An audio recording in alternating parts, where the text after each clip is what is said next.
Olá, para você que não dorme. Meu nome é Ramon, eu sou psicólogo e sejam bem-vindos de volta ao Vozes Noturnas, um podcast para falar sobre aquilo que tira o nosso sono. E provavelmente a coisa que mais tira o nosso sono, quando a gente devia estar deitando adequadamente para dormir, é o celular. Inclusive, essa temporada inteira vai ser dedicada ao mundo digital, à internet. E o uso do termo internet, inclusive, já denunciam tanto quanto a minha posição temporal na história das coisas, porque não é um termo compartilhado por todas as gerações e todas as idades. O uso do termo internet é predominante em pessoas que nasceram e viveram a transição do analógico para o digital. Já as pessoas das gerações mais novas, que já nasceram num mundo predominantemente digital, eles tendem a se referir a cada aplicativo individualmente. Internet, para nós, nascidos antes dos anos 2000, ela geralmente está associada a todo o ecossistema digital, o que antes era conhecido como World Wide Web. E é um grupo de pessoas que, ao utilizar esse termo, também traz junto certas experiências que já não são mais tão comuns.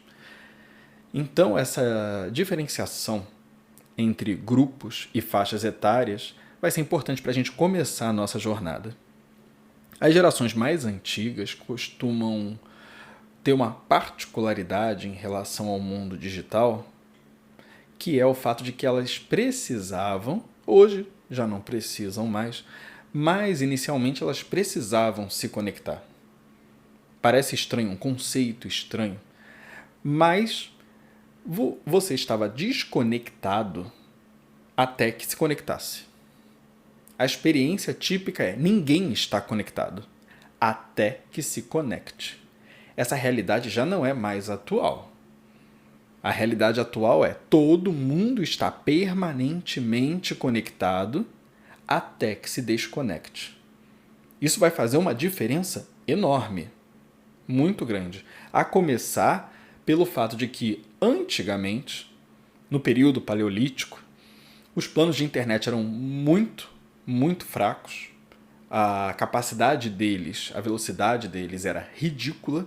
Então, você entrava na internet para fazer coisas, demorava muito, e era preciso um certo grau de conhecimento prévio do que você ia fazer, porque não era tão simples assim ficar passeando pela internet. Demorava para as coisas carregarem. Então não havia tanta internet à disposição para que você pudesse caminhar a esmo pelo mundo digital, por esse ecossistema formado por sites, blogs, entre outras coisas. E esse mundo, ao mesmo tempo, esse ecossistema é o que nos distingue. Ele era, de fato, composto por uma grande diversidade de ambientes, mas todos eles eram acessados pelo navegador. Hoje até existe uma grande diversidade de ambientes, mas cada um deles é um ecossistema próprio. Por isso que a geração atual não costuma se referir à internet como um ecossistema geral. Ela, por regra, se refere quase sempre de maneira muito específica a cada aplicativo ao qual ela quer se referir. Então o termo internet virou meio que uma coisa de velho. A gente ainda usa volta e meia, mas se você observar, é mais fácil que as gerações mais jovens tendam a usar o termo internet para se referir não ao ecossistema, mas à conexão em si. Aquilo que propicia você navegar e estar conectado, que também é outro termo que não se usa mais, navegar. De novo, tudo isso está associado ao uso do navegador para acessar a internet e ao uso dos desktops, que são os computadores de mesa. Enquanto que as gerações mais jovens não acessam, ou pelo menos não começam acessando o mundo digital por desktops. Eles utilizam celulares, smartphones. Então, o ecossistema deles é acessado via smartphone como aparelho e aplicativos como ecossistemas parciais, enquanto que a gente costuma se referir à internet como um grande ecossistema geral interconectado. Essa diferenciação é importante, porque para nós, em algum momento, talvez hoje nem tanto, dependendo do quanto a gente já foi submerso no estado atual das coisas, existir não necessariamente significava existir digitalmente, participar digitalmente das coisas. Agora, existe toda uma geração na qual a existência é atestada pela conexão digital, pelo mundo digital.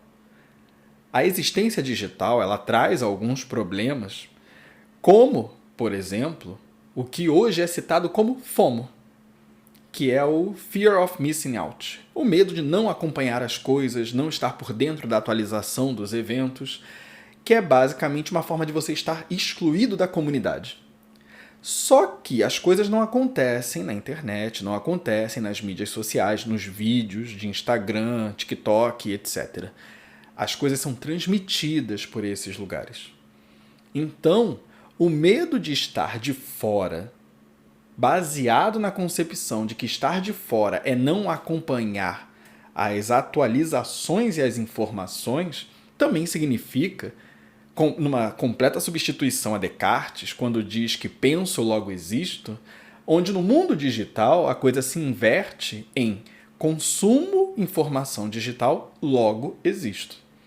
Se eu não estou conectado e digitalmente participando, eu não existo. E isso não é uma participação. Do ponto de vista humano, quando você senta numa mesa, você está socialmente entre os seus porque as pessoas te conhecem, sabem seu nome, perguntam coisas diretamente a você, ou seja, você existe de maneira pessoal. Na maior parte dos eventos digitais, se você não está jogando com os seus, conversando com os seus, mas participando de lives e coisas massivas, você não está propriamente existindo ou sendo reconhecido. Você é um número estatístico numa live. Isso não é existir e isso não é participar. Você está lá como dado estatístico numérico, mas ninguém sabe seu nome, ninguém sabe quem você é, o seu rosto não é conhecido e as pessoas não estão interessadas em você. Você é um anônimo no meio de outros anônimos. Isso não é existir. Mas ainda assim é fato que, digitalmente, você existe nessa crença quando você participa dessas coisas e está conectado a essas coisas. No que se refere às informações que a gente obtém na internet, a gente tem um outro problema que é a extrapolação da realidade. A gente pode até acreditar que o mundo é como digitalmente exposto, mas ele não é. Os noticiários, por exemplo, eles geram um certo efeito baseado na forma como e na quantidade que eles transmitem as informações, os eventos noticiados. Como, por exemplo, se você tem um mesmo assalto que é transmitido no Jornal da Manhã, da Tarde e da Noite, você começa a ter a impressão de que não é uma notícia de um assalto se repetindo, mas 3 assaltos que aconteceram a 3 pessoas diferentes por 3 assaltantes diferentes. A sua sensação de insegurança aumenta.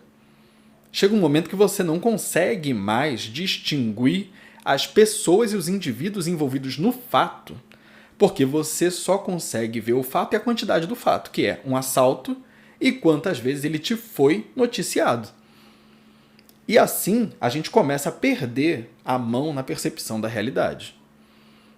A nossa percepção, ela não capta as coisas como são. Ela capta as coisas como elas nos são transmitidas e apresentadas.